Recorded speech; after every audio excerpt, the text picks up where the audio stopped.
Hello friend, नमस्कार। सावी study अड्डा institute में आप सभी लोगों का स्वागत है। हम लोग इंग्लिश ग्रामर पढ़ रहे हैं, जिसके अंतर्गत टेंस का अध्ययन कर रहे हैं। और आज का टॉपिक है पास्ट परफेक्ट कंटिन्यूअस टेंस।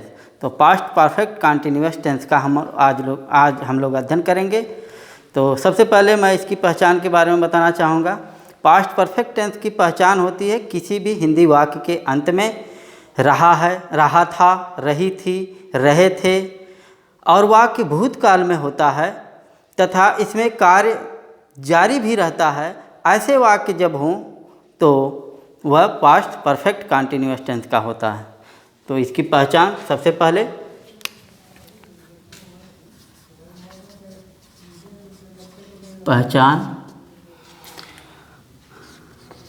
किसी भी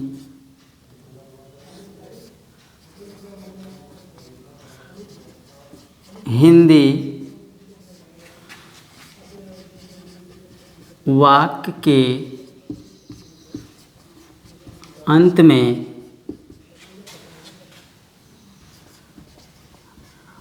रहा था, रही थी,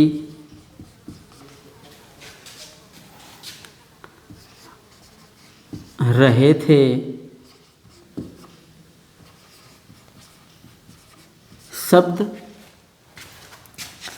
शब्द हो और कार्य भूतकाल में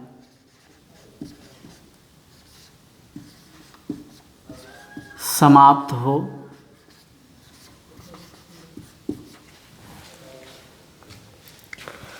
इसके साथ ही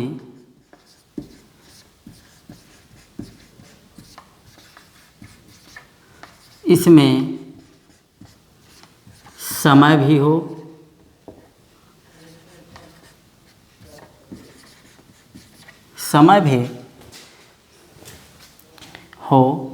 तो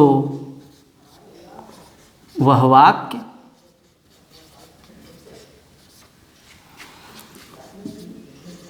पास्ट परफेक्ट कंटिन्यूअस टेंस का होता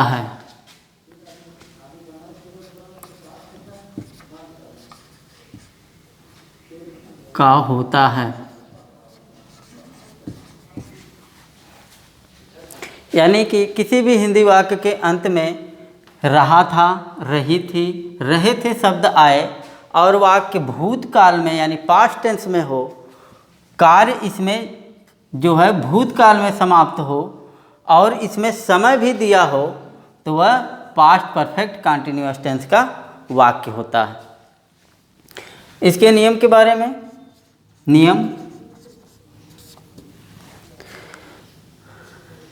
इसमें सभी कर्ताओं के साथ सहायक क्रिया हैड बीन का प्रयोग किया जाता है। सभी कर्ताओं के साथ, चाहे वह सिंगुलर नंबर का सब्जेक्ट हो या प्लूरल नंबर का सब्जेक्ट हो, आई, यू, वी, दे या ही, सी, इट हो, कोई भी सब्जेक्ट हो, उसके साथ सहायक क्रिया हैड बीन का ही प्रयोग करते हैं। इसमें समय दिया रहता है, तो समय के लिए अगर समय निश्चित है तो सिंस का प्रयोग करते हैं और अनिश्चित समय होता है तो फॉर का प्रयोग करते हैं।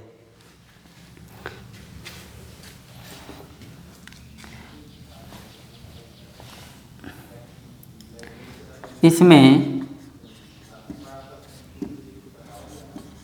सभी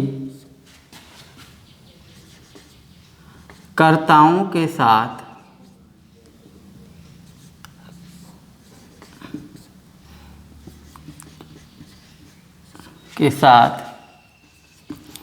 सहायक क्रिया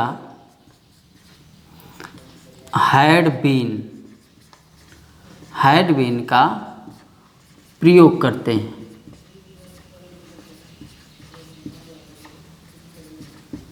हैं।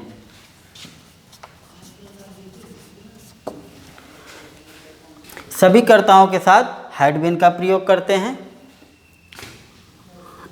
इसमें क्रिया का पहला रूप लिखते हैं, यानी फर्स्ट फॉर्म लिखते हैं। पहला रूप लिखते हैं और उसमें ING भी जोड़ते हैं,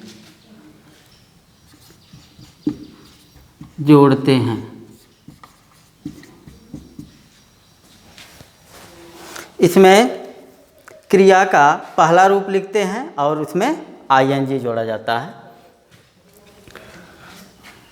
इसके लगाने का तरीका, फॉर्मूला, किस प्रकार हम इसको अनुवाद करते हैं। तो सबसे पहले सब्जेक्ट लिखते हैं, सब्जेक्ट। इसके बाद सहायक क्रिया हैड बीन का प्रयोग करते हैं, हैड बीन। फिर मेन वर्ब का पहला रूप लिखते हैं, इसके बाद इसमें ING जोड़ते हैं। फिर ऑब्जेक्ट, इसके बाद सिंस या फॉर प्लस टाइम को लिखकर वाक्य को पूरा किया जाता है। यानी सबसे पहले हम सब्जेक्ट लिखेंगे, उसके बाद हैड बीन जो सभी सब्जेक्ट के साथ होता है, सहायक क्रिया हैड बीन का प्रयोग करते हैं। उसके बाद मेन वर्ब का पहला रूप, फिर उसमें ING जोड़ते हैं। उसके बाद ऑब्जेक्ट लिखते हैं। फिर टाइम यानी जो समय दिया रहता है उसके लिए सिंस और फॉर का प्रयोग करते हैं। सिंस का प्रयोग निश्चित समय के लिए किया जाता है और फॉर का प्रयोग अनिश्चित समय के लिए किया जाता है। जैसे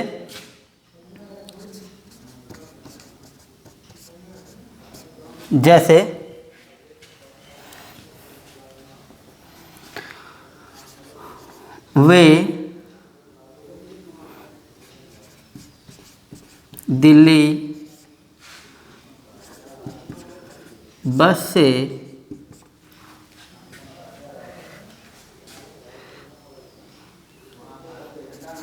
3 बजे से जा रहे थे। बस से 3 बजे से जा रहे थे।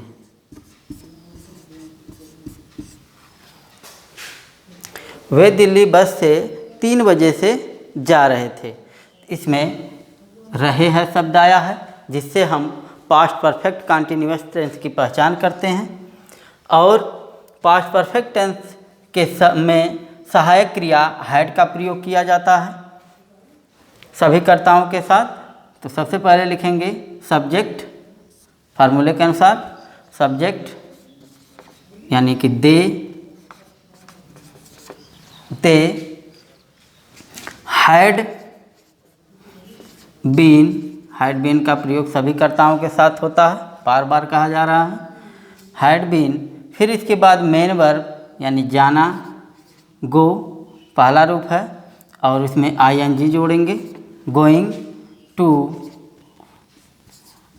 दिल्ली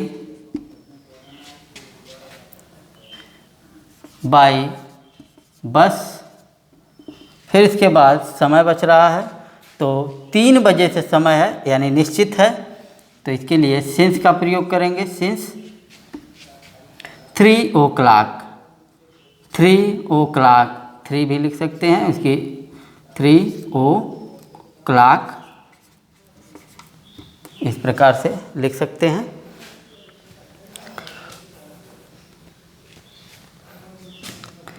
एक और एग्जाम्पल,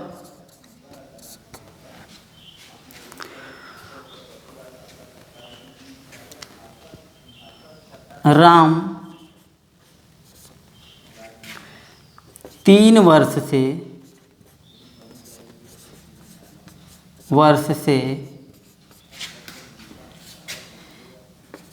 इस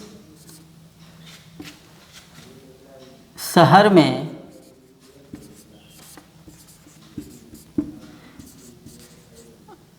रह रहा था।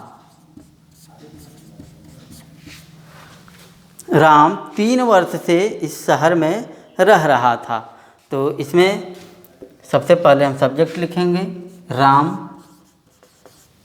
फिर इसके बाद सहायक क्रिया हैड बीन, इसके बाद main verb living, living, living,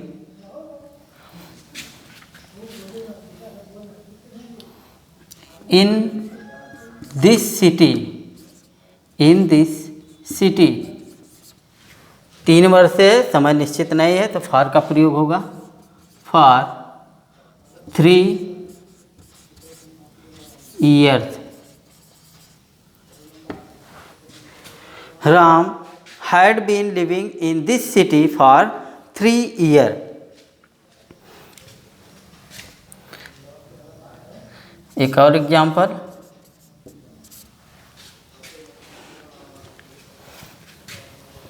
मैं इस विद्यालय में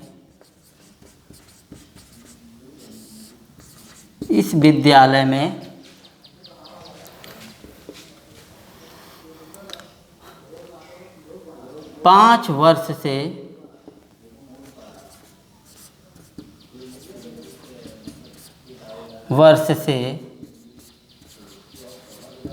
पढ़ा रहा हूँ।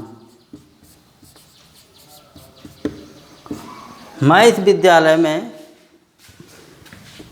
यहाँ पर था होगा, सॉरी, क्योंकि यह आपका पास्ट का है तो पास्ट में हमेशा था थी ही आता है, बीता हुआ होता है। मैं इस विद्यालय में 5 वर्ष से पढ़ा रहा था। तो सबसे पहले इसमें हम सब्जेक्ट लिखेंगे आई, फिर इसके बाद हैड बीन, फिर इसके बाद क्रिया यानी पढ़ाना, टीच होता है, टीचिंग, इस इन दिस स्कूल, 5 वर्ष से है, टाइम दिया है तो निश्चित नहीं है, फॉर का प्रयोग करेंगे, for 5 years, 5 years। I had been teaching in this school for 5 years। तो इस प्रकार से हम पास्ट परफेक्ट कंटिन्यूअस का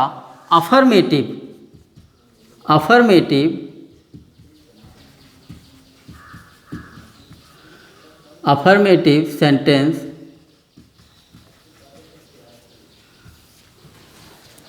का अनुवाद करते हैं। एक बार फिर से, पास्ट परफेक्ट कंटिन्यूअस टेंस की पहचान होती है किसी भी हिंदी वाक्य के अंत में रहा था, रही थी, रहे थे शब्द आता है और वाक्य उसमें जो कार्य होता है वह भूतकाल में समाप्त होता है और इसके साथ ही उसमें समय भी दिया होता है। तो ऐसे वाक्य आए तो पास्ट परफेक्ट टेंस का होता है, परफेक्ट कंटिन्यूअस टेंस का। इसमें सभी कर्ताओं के साथ सहायक क्रिया हैड बीन का प्रयोग करते हैं और इसमें क्रिया का पहला रूप लिखते हैं और उसमें आईएनजी भी जोड़ते हैं। इसके लगाने का तरीका है, सबसे पहले सब्जेक्ट, फिर हैड बीन, फिर मेन वर्ब का पहला रूप और उसमें आईएनजी जोड़ेंगे, उसके बाद ऑब्जेक्ट, फिर सिंस और फॉर, फिर इसके बाद टाइम लिखते हैं। तो इस तरह से हम पास्ट परफेक्ट कंटिन्यूअस टेंस का अनुवाद करते हैं। आज के लिए बस इतना ही, कल मिलते हैं नेक्स्ट टॉपिक के साथ, तब तक के लिए धन्यवाद।